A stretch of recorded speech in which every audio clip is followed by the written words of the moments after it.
Për çka ki konkretisht, domethënë për Unë deklaratën e Hoxhës Shefçet Krasniqit? Unë e kam ndjekur këtë Hoxhën dhe Tha baba Dreç është baba Dimri, edhe viti i ri është festë e shejtanëve. Kjo festë e shejtanëve le ta mbaj për vete ai. Po kjo nuk është etike për një klerik të flasë në këtë mënyrë, jo festë e Dreqit, jo festë e shejtanëve. Unë jam me këtë mendim. Në qoftë se unë, për shembull, unë konkretisht nuk e festoj Bajramin. Pra, me familjen time nuk e festoj. Por ama kjo nuk më ndalon që unë t'ja uroj atyre që e festojnë, t'i përqafoj, t'i bëj një dhuratë. Pse jo? Pse jo? A jemi vëllezër shqiptar ne? Pse mos i urojmë njëri tjetrin? Pse duhet të shaj unë të them që ose të, siç ka thënë ai Hoxha, baba Dreqi edhe baba këto nuk janë etike dhe këto na ofendojnë. Këto na ofendojnë. Ai nuk ka pse të na ofendoj. Ai mund t'i japi këshill besimtarëve të devotshëm musliman, që të dashur besimtar, kjo nuk është festë që ne duhet ta festojmë. Ai që ka dëshirë ta festoj, por ne si besimtar të devotshëm tek Zoti nuk e festojmë. Jo se ne që e festojmë jemi më pak të devotshëm, por ne e festojmë. Në fundit baba Dimri, që i thuhet në dialektin e Dardanis ose Kosovës, është Shën Nikolla. Shën Nikolla është shenjtor i madh në kishën tonë. Si thot ai për Shën Nikollën? Baba Dreqi. Pra kjo po vitiria është festë juve apo festë pagane, me sa e di unë? Vitiria është festë pagane, por ne ortodoksët festojmë Shën Vasilin në datë 1 dhe prandaj korrespondon viti i ri me Shën Vasilin. Çfarë do thotë Shën Vasili? Shën Vasili është një shenjtor ortodoks që feston në datë 1 janar. Edhe kisha ka festë, bëhet festë e madhe dhe prandaj kjo ngatërohet. Por viti i ri nuk është asgjë tjetër, veçse shkon një vit i vjetër dhe vjen një vit i ri. Është njësoj si të festojmë për shembull dita e re. Pra sot është data 5, për marr shembull, nesër është data 6. Edhe sot në darkë ne do festojmë se po vjen data 6. Më fal, çka ka të keqe këtu? Dua të them dhe një gjë tjetër që më ka ngelur peng.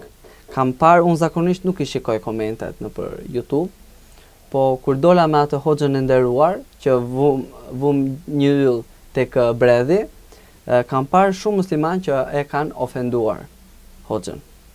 Dhe jam ndier shumë keq, me tërmend jam ndier shumë keq, sepse ai nuk bëri asgjë të keqe. Ai nga respekti që kishte për vllajën e vet ortodoks shqiptar, buri një yll tek pema. Çfarë të keqe ka këtu? Dhe shumë e ofendonin.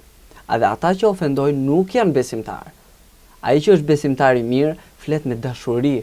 Ai që është besimtar i mirë flet me një ndjenjë tolerance, dashamirësie, ta duam njëri tjetrin. Këtë thot feja, nuk thot feja baba Dreqi edhe baba shejtani.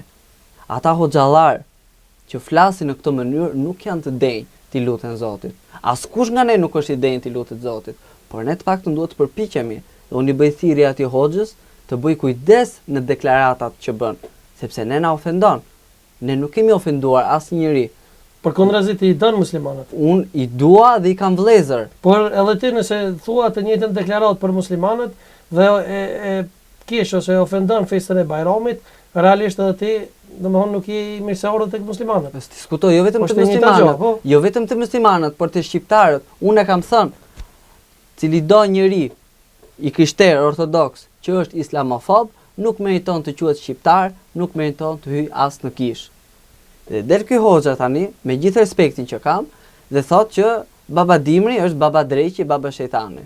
Unë si personalisht, unë mbaj vetë emrin e këtij baba Dimrit, Shën Nikollës, sepse unë kam emrin Nikolla. Domethënë ti je baba Dreqi. Unë jam baba Dreqi. Për atë, pra më thuaj, është etike kjo?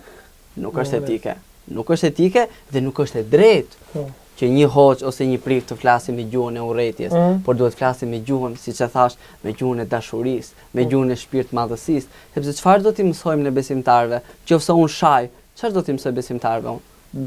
Do t'i mësoj që shani dhe ju.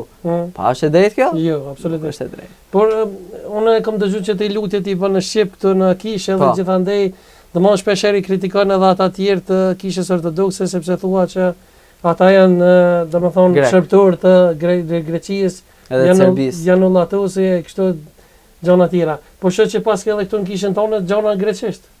Domethënë kjo Është shumë e vërtet. Po. Por po ta kthesh kokën nga ana tjetër, neve kemi filluar, ja për shembull shën Pandeleimoni. Kemi filluar t'i bëjmë shqip. Dëgjoj,